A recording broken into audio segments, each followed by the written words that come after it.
For such a common disease, there are countless myths and unfair stigmas surrounding obesity. Unfortunately, obesity is commonly framed as a choice, something self-created due to a lack of willpower, laziness, or a general moral failing. Medical professionals around the world now recognize that obesity is a complex, chronic neuroendocrine disease with mental health, genetic, and epigenetic influences.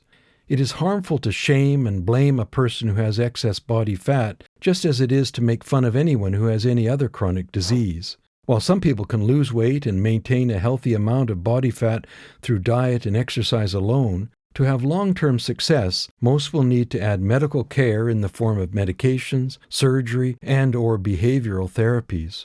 This is because physiologic processes in the body fight weight loss at every turn. If you have ever tried to lose weight before, you will understand the frustration that occurs when you're eating well and seeing results, but then your appetite suddenly ramps up and you find it nearly impossible to continue eating at a caloric deficit, no matter which diet you try. When you lose weight, you produce higher levels of hormones that increase hunger, such as ghrelin, and produce lower amounts of hormones that regulate hunger, such as GLP-1 and leptin. These modifications can cause a cascade of other effects, such as changes to insulin and cortisol levels, so the battle keeps getting more difficult with every bit of weight you lose. This is not a personal failure. This is physiology. Remarkably, research has shown that the hormonal changes triggered by weight loss can last for months or even years.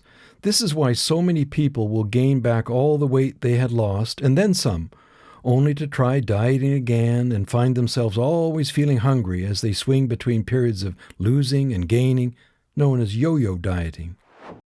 Maintaining a healthy diet and exercising are beneficial for everyone, so eating a variety of nutritious foods and staying active can improve health, even if it doesn't lead to weight loss. You should avoid extreme weight loss programs as they have very little long-term success.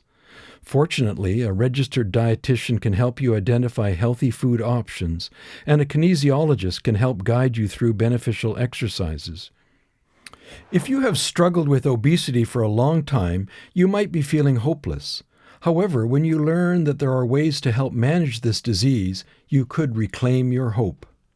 The good news is that there are several newer medications available to help treat obesity, which your physician can prescribe. These work in a variety of different ways, such as by reducing cravings for food, decreasing physical hunger, or by preventing your body from digesting dietary fats. Try to avoid supplements or products available over the counter or online, as most of those are unproven and might even be dangerous. Surgery is another option, and while it might seem drastic, it can be an effective way to achieve lasting weight loss. Surgical options include gastric sleeve, gastric bypass, gastric band, and intragastric balloons. These typically work by limiting the amount of food that you can eat, and in some cases by removing some of the stomach tissue that produces hunger-triggering hormones. The challenge in Canada is that these surgeries are not widely accessible. Behavioral therapies are also helpful tools. They guide you to change potentially self-destructive or unhealthy behaviors that might be affecting your food choices and the timing around when you eat.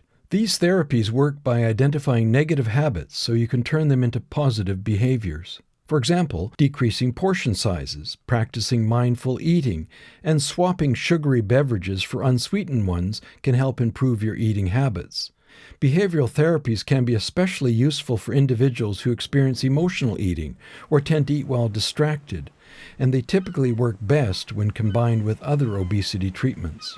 Remember, your brain wants you to thrive, so it defends against weight loss by triggering hunger as soon as you lose weight. Recent scientific discoveries help us understand that weight gain is not a personal failing, and that individuals who gain weight need ongoing, varied medical care and understanding, not criticism.